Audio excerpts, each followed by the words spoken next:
it worth it? Is it for the future?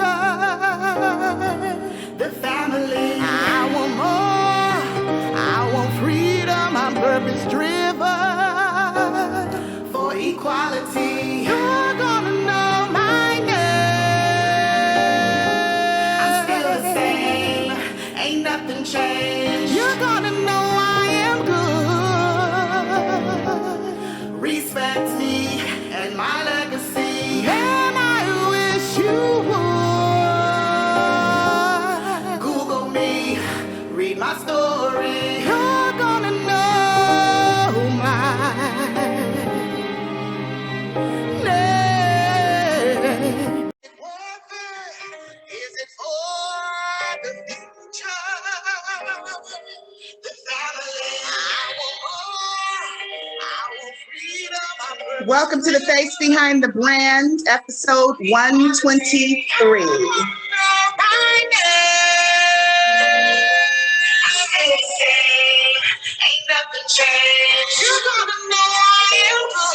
I'm excited about this amazing musician that you see in front of us.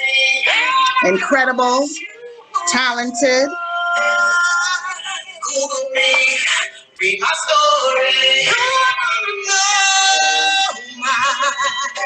Welcome, welcome, welcome to the Face Behind the Brand. How are you tonight? Doing Welcome good, to the doing Face good. Behind the Brand. I'm so happy to see you. I'm happy that you're here. I'm thankful and grateful that you made time on this beautiful, beautiful weekend. It's Saturday. Saturday night. You're 3 hours ahead of me, correct? Yeah. Yep. Okay. Well, without further ado, I want to say welcome to the Face Behind the Brand. I am your host, Monique Marie, and you are the incredible, super talented musician extraordinaire, guitarist, okay, international woman in reggae band member, blogger from A to Bad, Chronicles of Bad BASSI, Shannon Bad BASSI Barriteau. Welcome, welcome, welcome, welcome, welcome. Thank you so much for having me. It's an honor.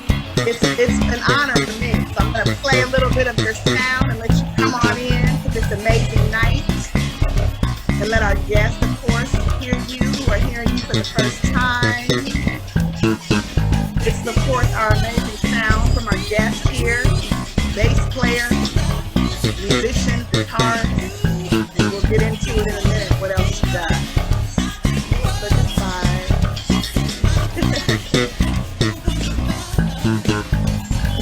Compliments, of course, to the late Michael Jackson.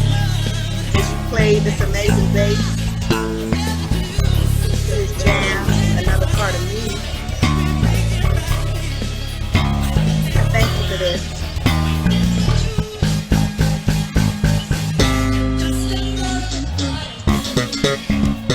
But welcome, welcome, welcome, darling. I just had to do that for you one time. How was your day today?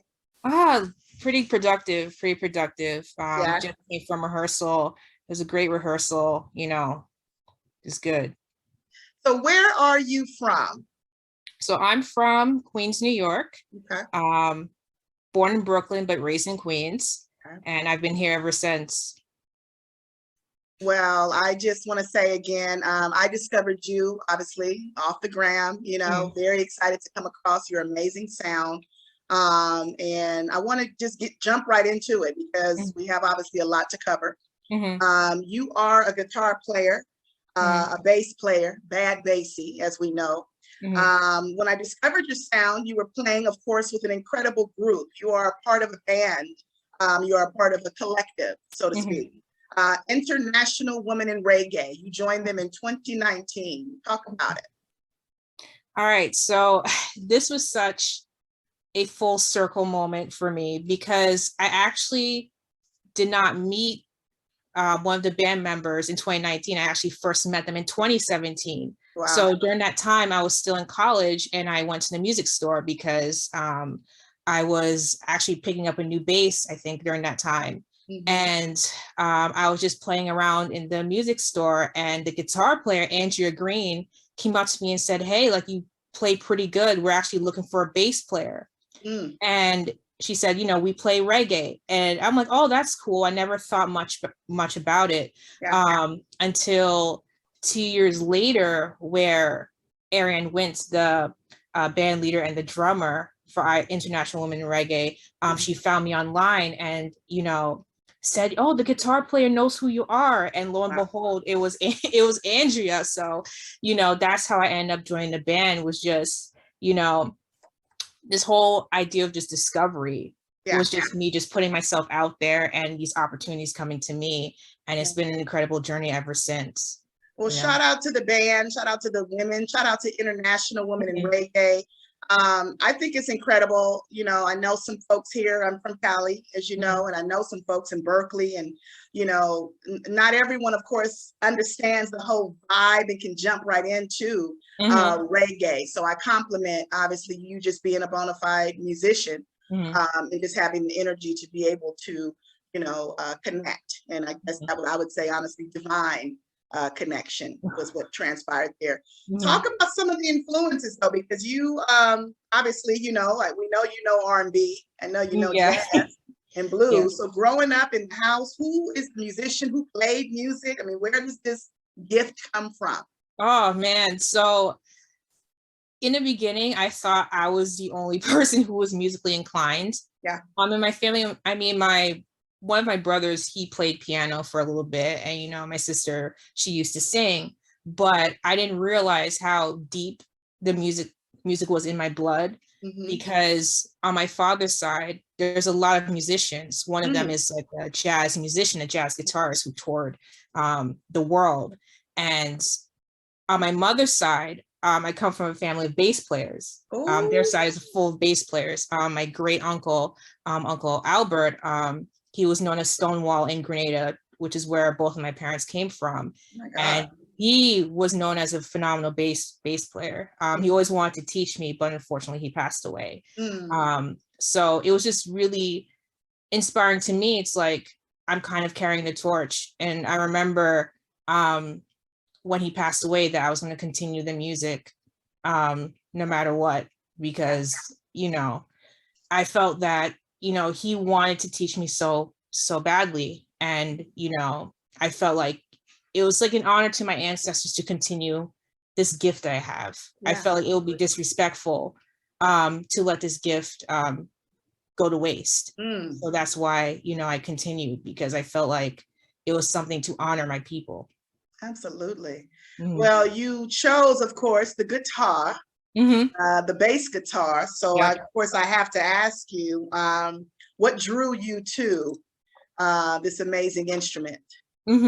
So I used to play flute when I was younger, but I've always been someone who's been attracted to the drums.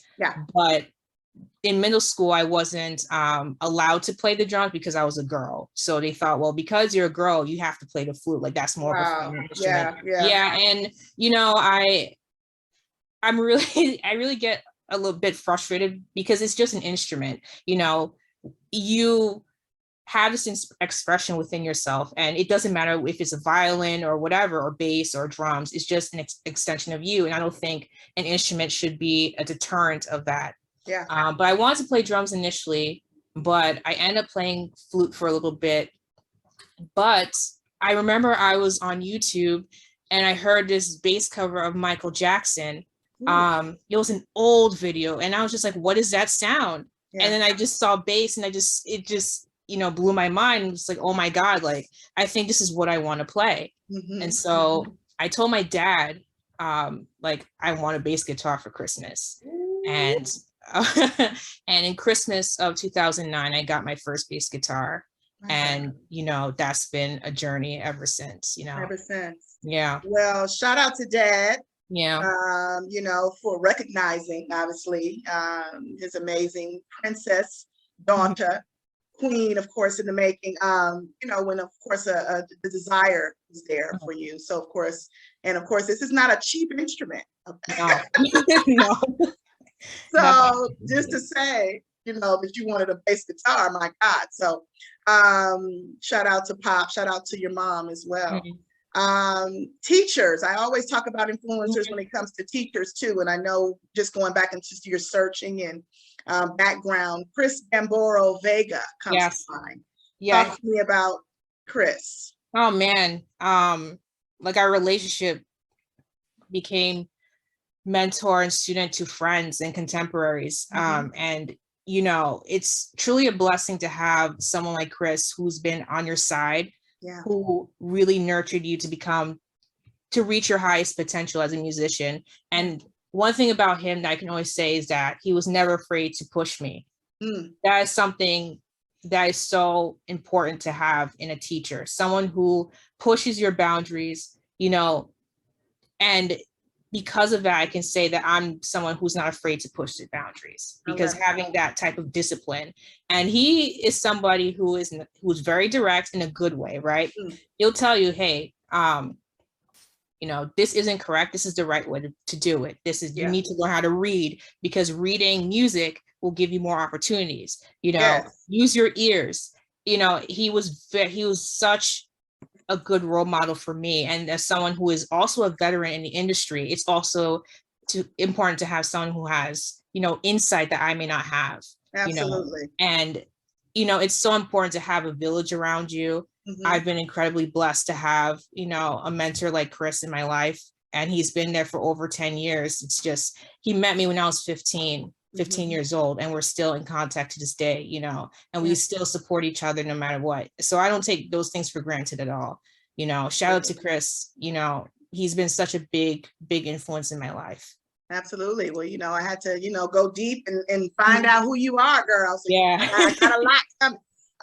And speaking of, you know, Chris, and just again going back into the background and what he has instilled upon you and in you as far as continuing to learn, because there's a lot of people who study music, right, and who study learning and who study theory and reading, you know, but of course, obviously having someone like this, he has obviously enlightened you when it comes to transcription, if you will. So talk to me about the importance of developing transcription as a musician, and not just obviously just music theory and reading. It's so important to listen to other people's ideas. This is absolutely critical in terms of growth. There was no way that I could have played reggae if I didn't listen to people. And this is, I don't know any phenomenal musician who has not transcribed anything. Anyone who has not transcribed is doing themselves a massive disservice. And it doesn't just have to be bass, because for me, I listen to saxophone. I would transcribe saxophone, horns, anything that attracts my ear, like, oh, that sounds cool. Maybe I should learn it because it sounds interesting to me. Or, you know, even mimicking things on synths, drums, just anything, the voice. If I like someone's melody on the voice, like I'll try to copy that. It's just very important to have, and that type of, you know, repertoire. Also, you know, it builds your vocabulary, because you can pull from different places. So don't just limit yourself to just, you know, playing whatever. Like, listen, it's active listening. I love that. I love that. And of course, obviously you study other musicians and other guitar players and stuff like that. And I don't like to compare people to anybody, so I'll let you do it. So who do you like to compare, or sometimes like to compare yourself to? Oh man, that is so hard. I knew I was like, You know what? In terms of just, I guess I can pull from different personality aspects, right? Because, you know, I like to think of myself as someone who's disciplined and takes things seriously. Absolutely. And someone who wants to push their craft to the absolute zenith, right? And so one artist I think about in reggae is Robbie Shakespeare. Now, Robbie Shakespeare, rest in peace, God bless his soul. He had a unique sound, him and Sly Dunbar. So those two musicians in reggae, they're like the most prolific rhythm section in reggae history. Incredible. And what I want to do is develop my sound that when they hear me, they know who I am. I don't want to sound like anybody else. Yeah. Right. And I think that's so important to develop your own voice. Don't just be a carbon copy. And that's what Robbie did, and that's what I want to be like. I may not be the best player, but if you listen to me, you know who I am. Yes, you have your own sound. Yeah. And it's so, I'm glad you talked and brought that up, because I talk about originality with every artist that comes on this show. I talk about it, whether you're an artist, a musician, a business owner, whoever, like, have your own sound, and I think, you can't talk about it enough, because there's way too many people who are thinking that you're supposed to be inspired and then take exactly that and copy, where that's not it. Yeah. Yeah, because you have to think about yourself as a brand, right? Right. What makes you different? Ooh. Because yes, you can sound like the same type of guitarist, singer, or whatever, but they can pick from anybody. What makes you different? What do you have that makes someone's head turn? Yeah. You know what I'm saying? Like, that's the key. Yeah, I love that. I love that. So talk a little bit about the relationship with the bass, of course, that you have. I mean, the importance of investing in, investing in, like I said earlier, this is a very expensive instrument. So when it comes to upgrading it and, making sure that you have a quality sound, that you're putting out quality sound, the importance of that. Yeah. So what I've been taught, shout out to Chris again, is go to a music store. Yeah. Don't just buy things off the internet. That is key. You look around the music store, if you have an idea of what you like, let's say you have a certain type of guitar, sit down and play with it. Yeah. Right? If it doesn't feel right in your hands, it's not for you. You know what I'm saying? It's just like any type of like instrument that you use, like a camera or whatever, you need to test it out before you buy it, because you don't want to waste your money. There's too many people who just buy a whole bunch of guitars and they don't know how to use it, because it's not, you know what I mean? So the first thing is to go to the music store, sit down and play with the instrument that perks your ear a little bit. Yeah. Yeah. Second is always think about, what type of player do I want to be? Because for me, that was, that kind of helped me figure out what type of sound or type of bass I want to have. Yeah. I'm somebody who really likes the sound of a jazz bass. It's a very like crisp type of sound, like it's clear. And I love tones that are clear, but it's also very deep at the same time. But as I got into reggae, I realized I needed something that is versatile, right? Yes. So I needed something like the bass I have right now, the red bass. It's designed that I can take it anywhere. So I can play reggae, I can play funk, I can play chords, I can play anything. And that's really important. That's the type of player that I want to be. So I invested money to make sure that I have the sound that I know that if I can go anywhere, if I need to go to Jamaica to record something, I know I can bring that bass and I don't have any problems with it. Yeah. It's, you want to think about buying things of quality as well. And if you need to drop $1,000 on the bass, you need to do that. Yeah. But at least that bass will withstand you touring, and whatnot. It's better to invest now, save the money, and invest one time instead of trying to invest on cheap things, and because those add up over time. Absolutely. So my suggestion is always to save first. Always make sure you save and then spend the money, and then just be done with it.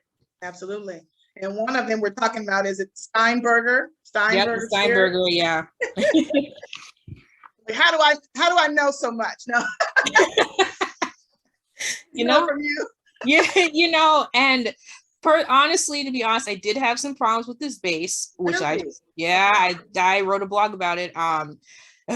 But I'm glad that Chris and I sat down and we upgraded the bass. He gave me suggestions. He said, look, don't let this bass go to waste. We're going to upgrade it so that it's portable. Because that's my thing. I'm small. I'm short. I'm 5'3". Yeah. So I need something that's portable. I can't, I love my Fender to death, but it's like 10 pounds, so I needed something light. And so that's what brought me to the Steinberger. And, we sat down, we upgraded it, changed the pickups. Everything is active. The bass is really boomy. You know, it's clear, you know, I can change the sound. It's so versatile. And I'm glad that, you know, even though I had my problems with this bass, I said it ad nauseum that, you know, I had a lot of trouble to get there, but I'm glad that, you know, it got it, you know, it was put together nicely. Absolutely. You know, I did have to spend, but it was worth it. Yeah. Well, you talked about that. Yeah, you make the investment. I mean, it'll last a long time. You know what I'm saying? And the quality, the put out, and everything else will come with, of course, the talented musician, of course, holding it. So, well done on that. So when it comes to performing, because we're looking at a performance that you were taking here, and you know, you obviously again are behind or backing an incredible band of beautiful singers, other musicians.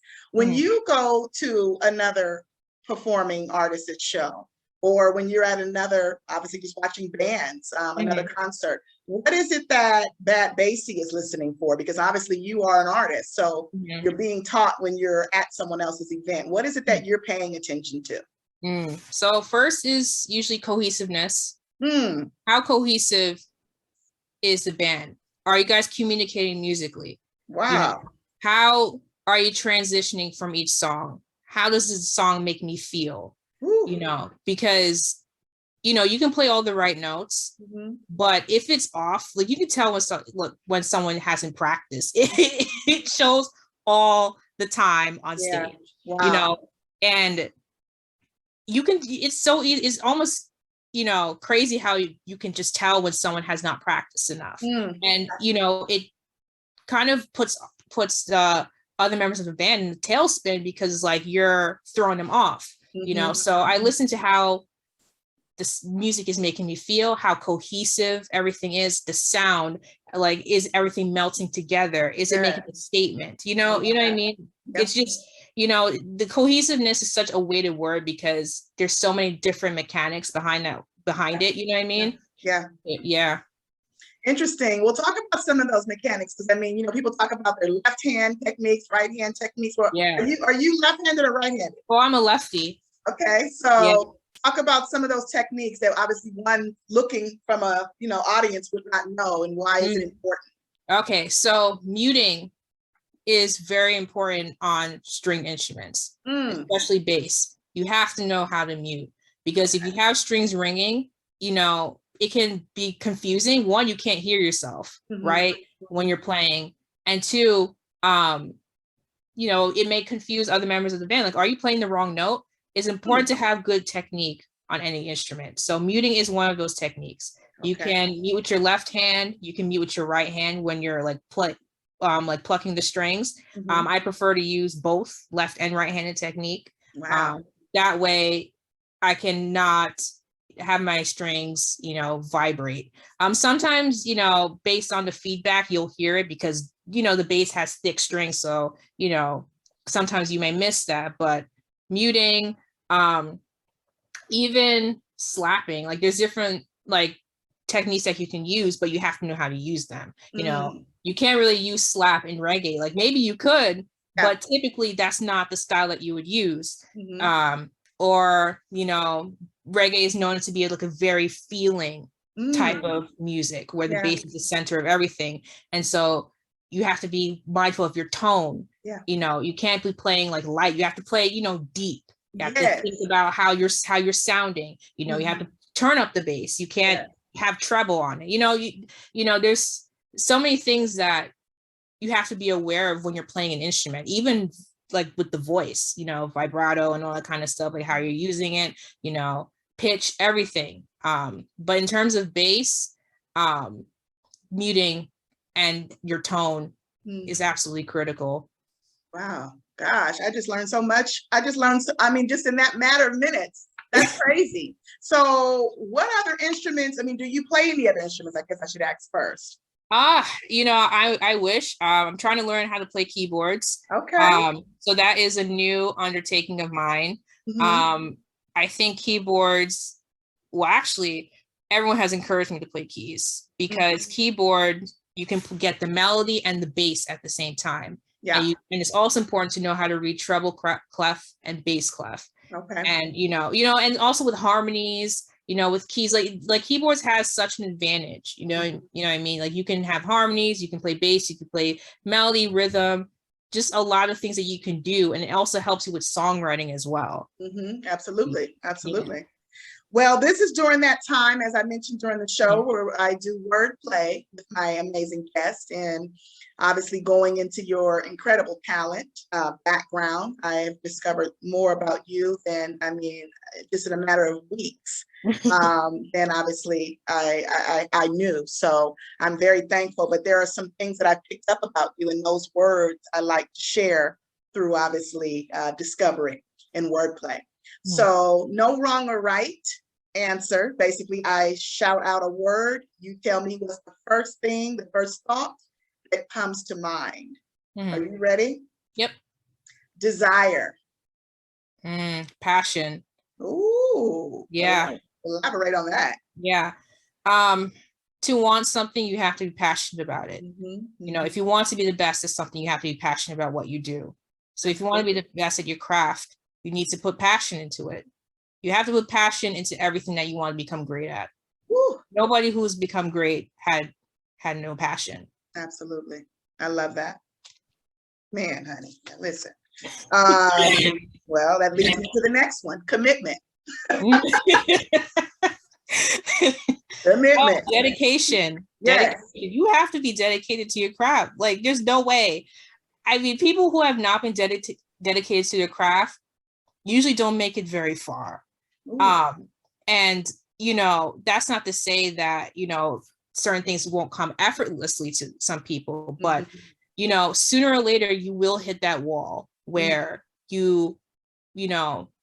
what's the next step? And if you're not dedicated enough to pass that wall, you'll stop at your journey. So there's always going to be trials and tribulations in any journey that you had. I had many trials and tribulations, but the question comes down to, are you dedicated enough to your passion to stick through it? Yeah.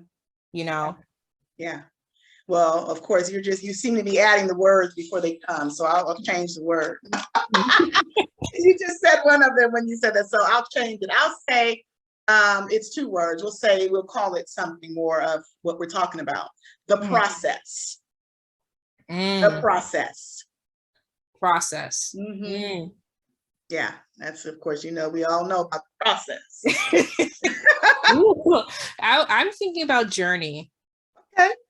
Journey, because when you're thinking about something, the process, you always try. What I've learned really is not to think about the destination too much, because sometimes when you think about the destination, you miss some things in your process. So for example, if I'm trying to learn a song, like, yes, I want to learn the song, but I need to take the steps in order to learn that song correctly. Absolutely. Of course, I have to listen, right? Listen to it over and over and over. We all know about listening. You have to listen and listen and listen until you're sick of it, right? Until it's in your system. Yes. And I'll sit down and play it slowly, right? Yeah. So until I get the notes correctly, and then I'll speed it up, and I'll keep playing it at the tempo until I'm comfortable. So it's like, it's a journey behind it. Yeah. You have to be patient, because I'm someone who loves go time, like but it's important to sit down, just slow down and think about the process. Like, how are you going to execute something? I love that. And speaking, of course, slowing down, when Bad BASSI is not working, when she's not performing, when she's not rehearsing, when she's not practicing, what do you do in your spare time? Well, I like to read. I love to read the news. I something I love to think, Wow. some of those philosophical questions. I don't know. I'm just one of those people who just love to think, like, for example, what will your legacy be? Yes. That's a question that I always think about every single day, because when I want to look at my life, or when I think about my life, when unfortunately I may, transition, I want to live a life with no regrets. Yeah. That is something that I strive for every single day, is when I do transition, what do people remember me as? Ooh, You know, what footprint have I left behind? absolutely. Yeah. Wow, that's incredible. And speaking of course, this thinker that you are and reader and of course, you know, intellectual individual, you have a blog, Chronicles of Bad BASSI. Talk about that with us. So that started, you know, I always thought about making a website, you know, because I think it's important to have as, you know, as a brand. And so, you know, I thought about blogging and, you know, shout out to DJ Treasure. She's also, you know, another female artist in the Caribbean community. And she said, you know, you should, you know, blog about, you know, your journey. And I thought, you know, that's a really cool idea, like my thoughts, you know, what I'm doing, things of that nature. She said, you know, because it'll be cool to see your growth throughout your life. Yeah. Almost like a public diary of some sort. And I thought, you know what, that's a really cool idea.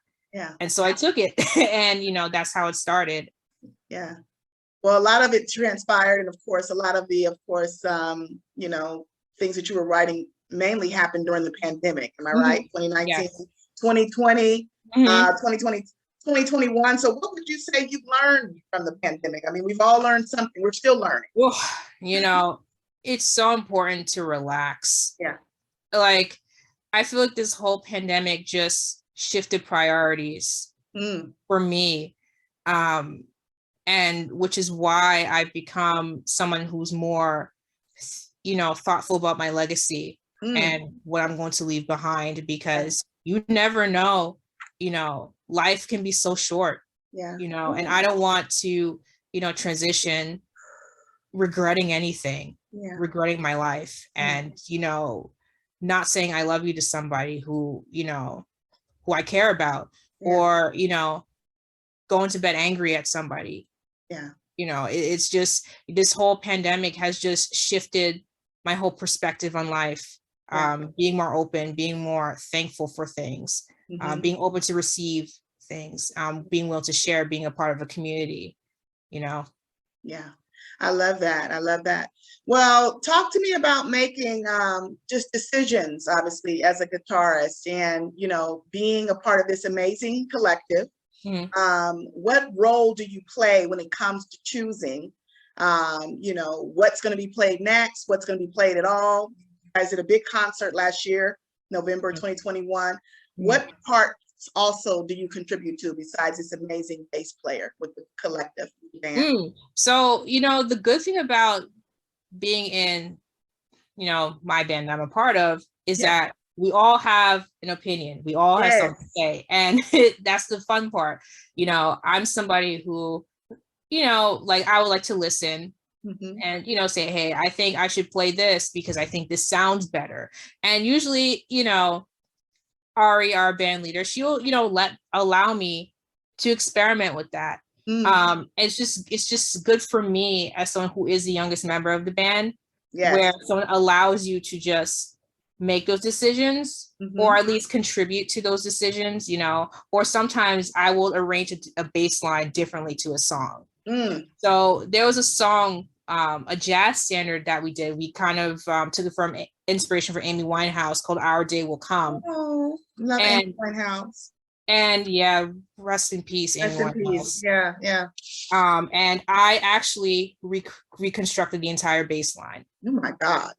From scratch. And you know, when they heard it, they're just like, oh my, oh my God, because when I first listened to it, I'm like, I'm not gonna play that, you know, just because in terms of dynamics, and if we're playing live, the bass line has to be constructed slightly differently, in my opinion. Absolutely. So that's what I did. And they're like, oh my God, like you're taking different rhythms from here and there. Like I really sat down and thought about, okay, how am I going to make this international women reggae? You know what I mean? So I always try to think about that.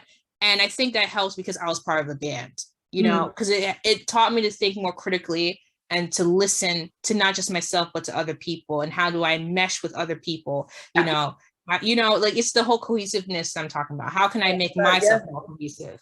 Talk about it. Well, do But you feel like, and not just with the band, but in daily life, you know, because I asked myself this the other day, and you know, whether I know it or not, do you feel that you ask enough questions, or do you settle for what you know? so I, Mm, you know what? yeah. You ask questions. Yes. And the thing is that it's weird for me because, you know, I'm 26. And so I'm kind of at the space where I'm like fully developing into, you know, my full self, Yeah. you know, because 2 years ago I wasn't asking questions. Mm. And what really changed for me was being a part of a band. Because, you know, back then, you know, I was very quiet, I was to myself, but then like as you play music, you know, music is an extension of yourself. Absolutely. So I was really just extending myself, and it made me more sure of myself as I gotten older, you know, like just being it, you know, it's just so many layers. Like I became, you know, assertive, and I know that changed as well. Like I'm like, oh wow, like I'm definitely like, you know, I used to be like, so, you know, okay, like dutiful, and I'm like, no, like cancel that because I said so. Kind of energy, you know, and it's such a good change because, you know, now I'm asking questions and I'm not afraid to ask questions. Even in my day-to-day life, like, now Shannon, like, why do you have to say all that? Because I'd have to ask the question. Like no one else is asking, so I have to ask the question. It's that simple, you know, and it's a good feeling. Now I'm always respectful, you know, it's important to give people respect, but when I want to get to the bottom of something, or if I feel something isn't right, I'm going to ask, I'm going to speak up. Yeah, absolutely. I love that. So what is the difference, BASSI, between living and existing? Existing to me is just you're walking without purpose, or you feel as though, you know, you don't have a purpose. Yeah. When you're living, I feel like you're fully embodying the human experience. Yeah. So what I mean by that is, you know, you're passionate about something, you know, like when you wake up in the morning, you're happy, you know, you feel like you're fulfilling your purpose, your reason for being here, you know, because I feel like oftentimes, like before I even, you know, gotten back into music, you know, I was just, you know, going to class, sleeping, doing exams, you know, I was just, you know, doing the day-to-day. But now I feel like I'm fully living because I'm embodying the artistic side of me, the scientific side of me. I'm embodying all parts of myself. Yeah. And so I feel like living is when you embody everything that you are and you are putting it out there every single day. Absolutely. Absolutely. So with that said, when it's all said and done, will you have said more than you've done?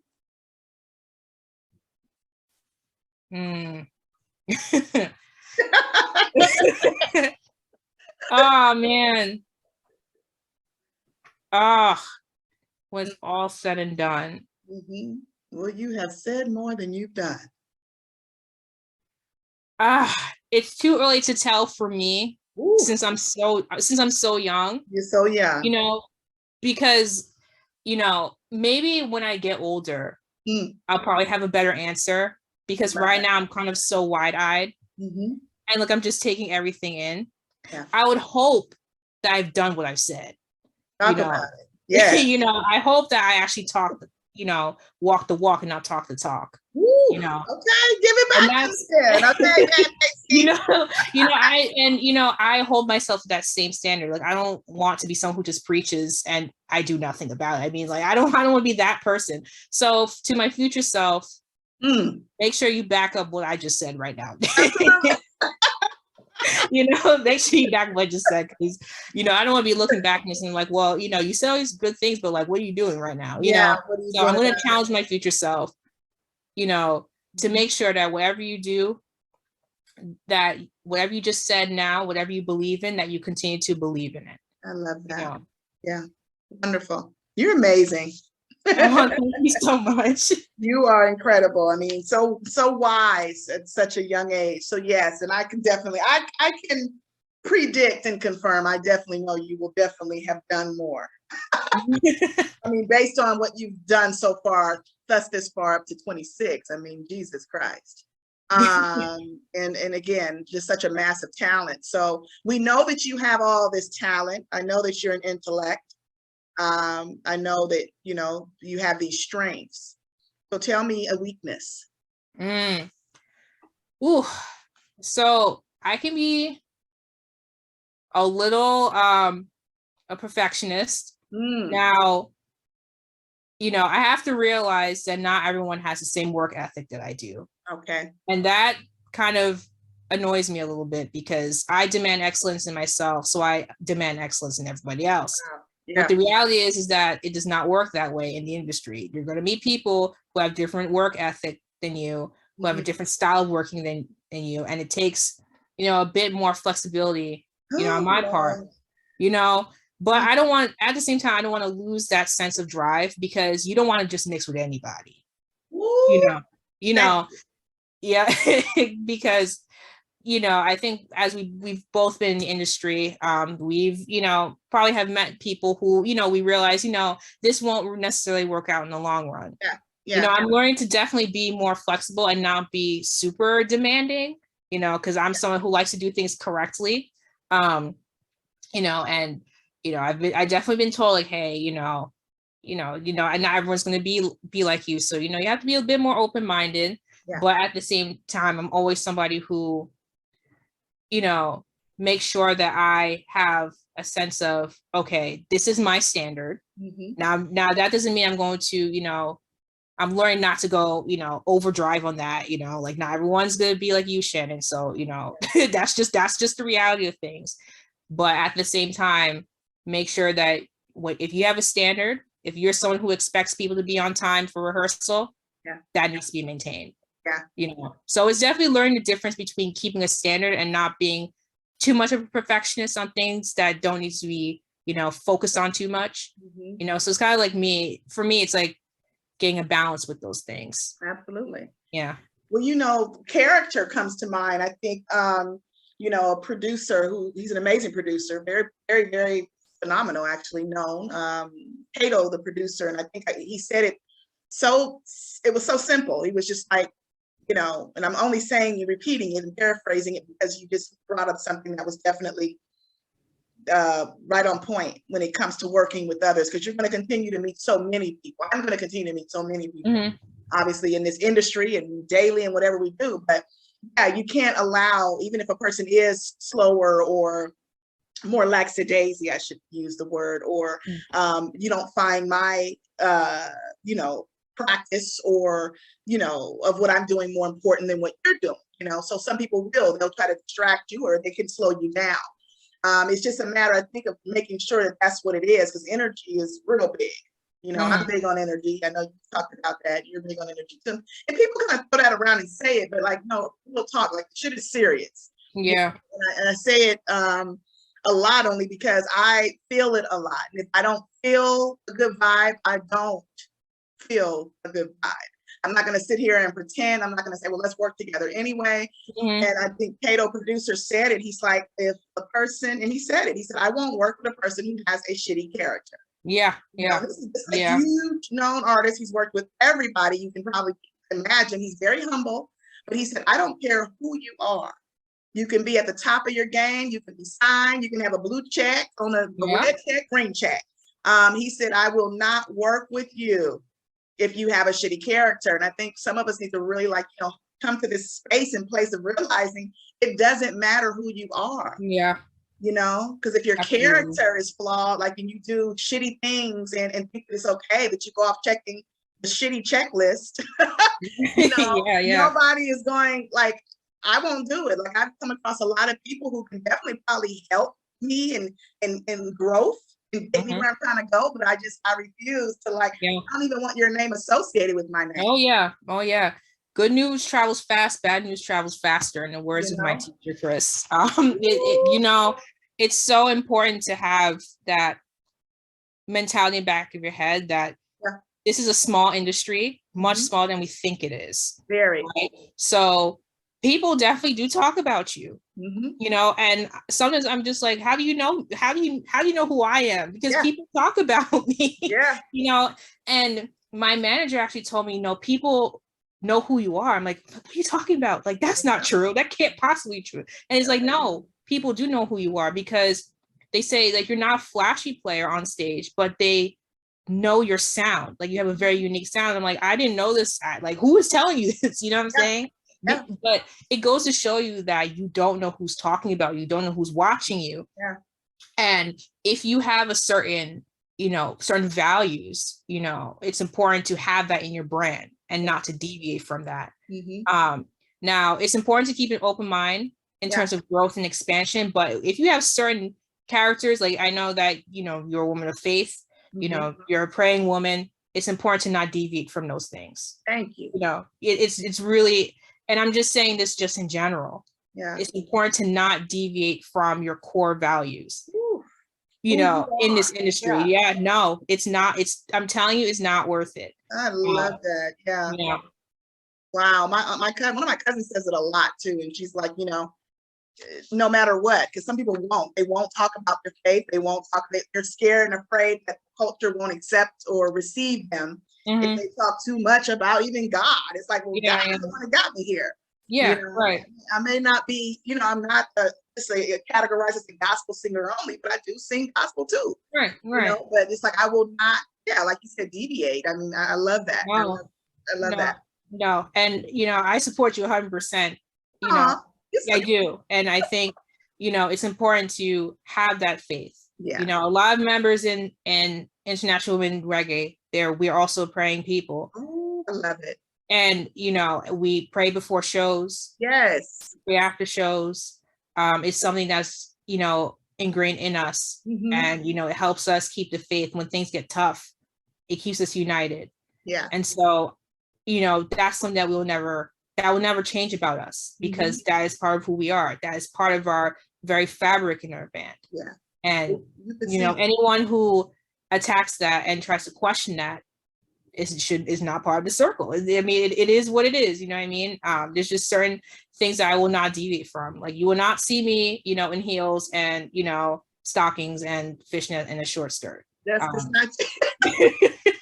That's just not me. I like to be, and some people do that, but that's who they are, but that's just not me. Yeah. You know what I'm saying? Yeah. And people have different ways of expressing themselves, but I'm a very, naturally more of a serious person. Yeah. I'm somebody who is reserved. When I play bass, I mean business. Absolutely. Yeah. I mean, I know I have a baby face, but like when I play bass, I mean business. Oh. Like it doesn't, that's just my brand.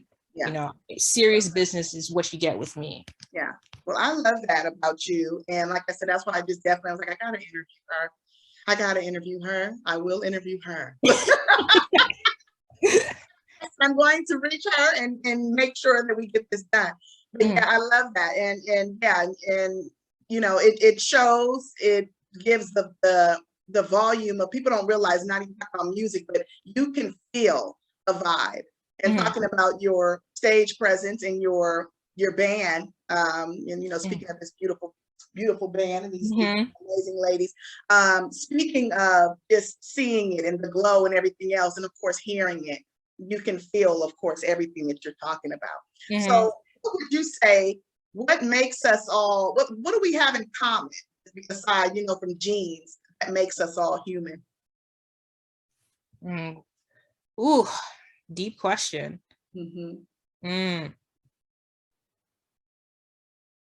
I'll definitely say, just a sense of purpose, really. I feel like everyone here has a purpose, no matter what, whether it doesn't matter how small, quote unquote small, right? Because that's relative. Yeah. We all have a sense of why we're here. For some of us, for me, I'm just a bass player. You're a singer, you're a journalist, we all have a reason as to why we're here. I'm a strong believer in that. And for me, part of my journey, part of my reason, part of my why is being a part of International Women in Reggae. Our paths cross and we were able to create something beautiful, and it's a part of my journey. And, you know, our paths are crossing. You know, I'm just one of the many people who you will interview. You know, I'm just a part of your journey. You know what I mean? And I feel like everyone here has a reason. Whether, you know, it took me a very long time to find my reason. Yeah. You know, some people are very lucky to find it early. You know, for me, I had to really sit down and think about, you know, what is my purpose? Yeah. Robert Glasper, just to paraphrase, he said, you have something that you like to do, you know, your passion, and then your gift. Yeah.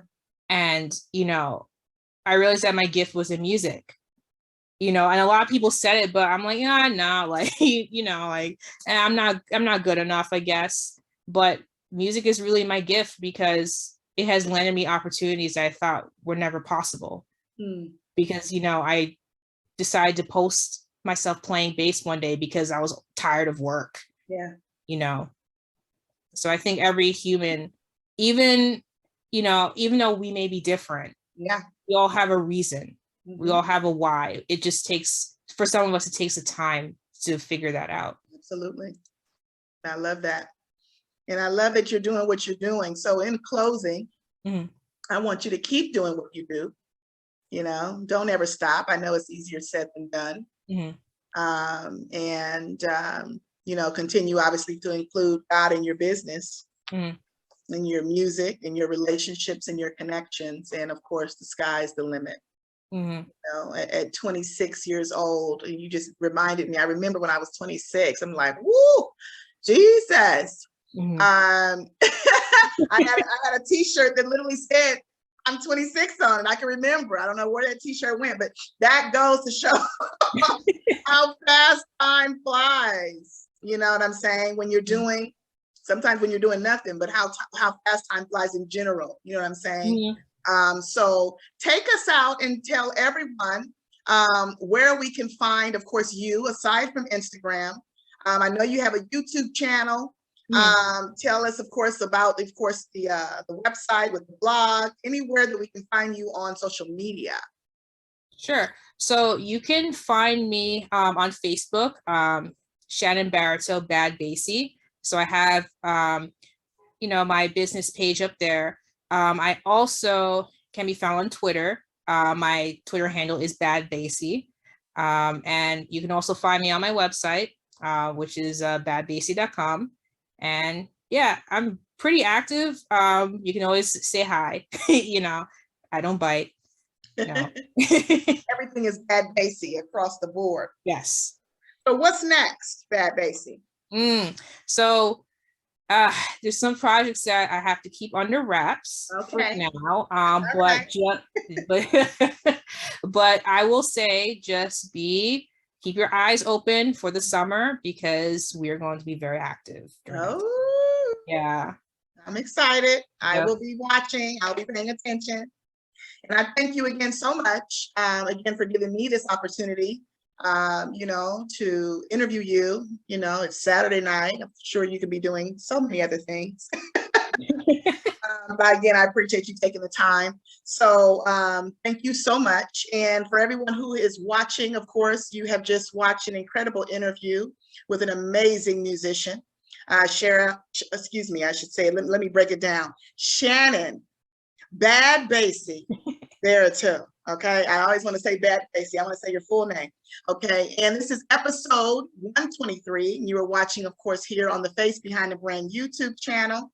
And of course, if you haven't yet, subscribe and make sure, of course, you continue to follow so that, of course, you get all the content and the updates on any other interviews. Okay, so thank you again, Bad BASSI. I appreciate you so much. God bless you. And I wish you so much luck and love and success in your journey. Thank you. Likewise, right back at you.